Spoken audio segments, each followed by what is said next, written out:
Good evening. I am Aidan Phelps, and I wrote about Carl Philipp Emanuel Bach, who was Johann Sebastian Bach's son. He was not the oldest son, he was the second son.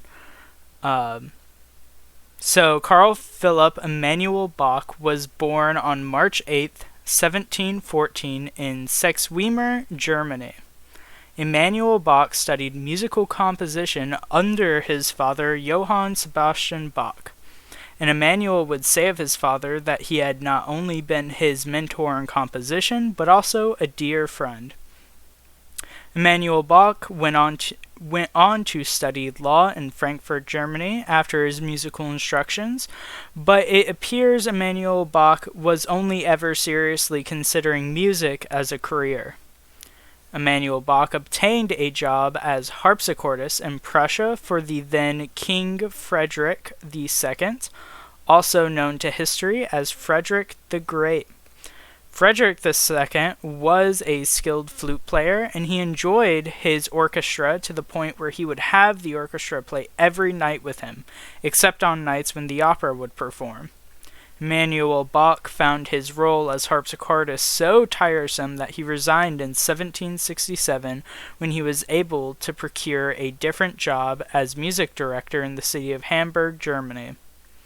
Emanuel Bach married and published his well-known document, Essay on the True Art of Playing Keyboard Instruments, during his time as harpsichordist for Frederick II. The latter of which, along with his performances, greatly increased Emanuel's reputation as a composer.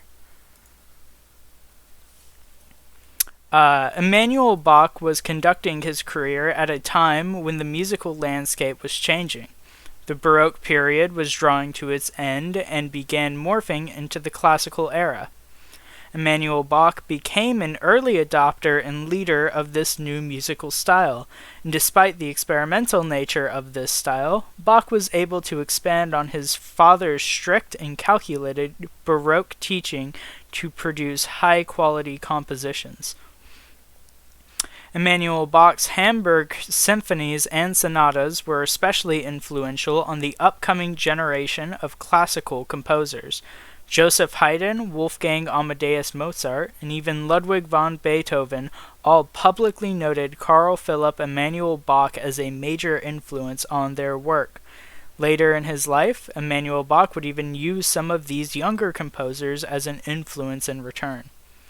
His book, Essay on the True Art of Playing Keyboard Instruments, was hailed for decades as a master work. Haydn called it the School of Schools. Mozart said of Bach's writing, "He is the father, we are the children."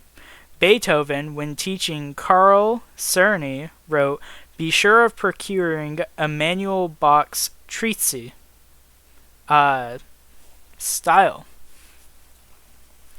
Bach wrote it's a German word. I'm probably not going to pronounce it, but it's Emp Sind Semkeit style. This German term refers to musical and poetic compositions whose main purpose is to explore natural and authentic feelings. This style of musical composition typically utilizes sudden and contrasting mood changes throughout the piece. Emanuel Bach believed this Empfindlichkeit was a feeling shared between the composer, the performer, and the listener. A proper examination of Emanuel Bach's work requires the analyzer to take into contemplation Bach's central goal, which is to bring emotion to his audience. One of Bach's notable compositional techniques was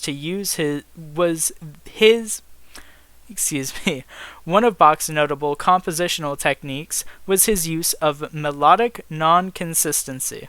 Emanuel Bach's compositions changed rapidly and frequently in places where Baroque compositions would remain mathematically standard. For instance, in the opening of Emanuel's F-sharp minor sonata, starts in a soft, dreamy feeling, and then abruptly stops and switches to an aria-like composition. This opening keeps the audience in suspense throughout the rest of the piece, as Bach's rapid changes keep the audience from predicting what will happen next. And I do have that piece as an example. I'm starting in the middle because that's where the transition is, which is kind of the hallmark of his style, but for the 2 minutes and 30 seconds before this, it's very similar to the beginning of this clip.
And that is his keyboard work, which Emanuel Bach is most known for.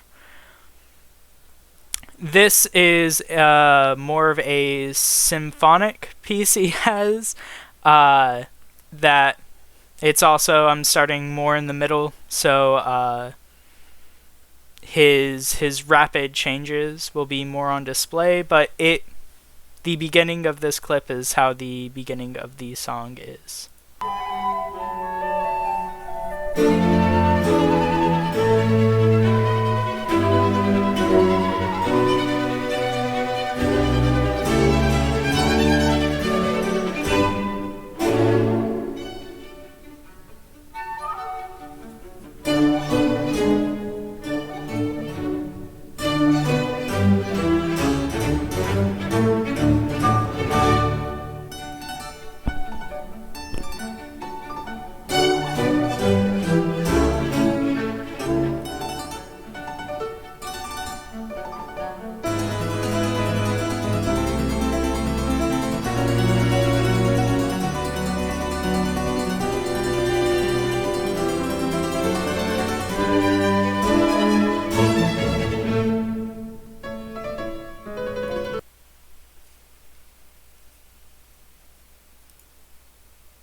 So that is the style of Emanuel Bach. He would rapidly change the mood to create a feeling in the audience.